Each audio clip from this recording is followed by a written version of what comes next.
अशा प्रकारच्या त्यांनी काही भावना व्यक्त केल्या नाहीत. फक्त त्यांनी आपल्याला टार्गेट केलं गेलं होतं. वहिनींच्या शपथविधीनंतर अशा प्रकारच्या भावना व्यक्त केल्या.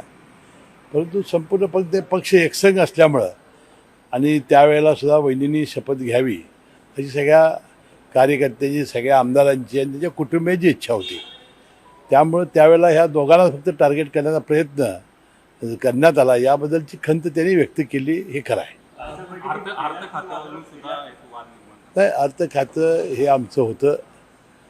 यापूर्वी नवीनच सुनेत्रा वहिनी अध्यक्ष म्हणजे उपाध्यक्ष उपमुख्यमंत्री झाल्या होत्या आणि बजेट येणार होतं, त्यामुळं ते नंतर देतो असं सांगितलेलं होतं.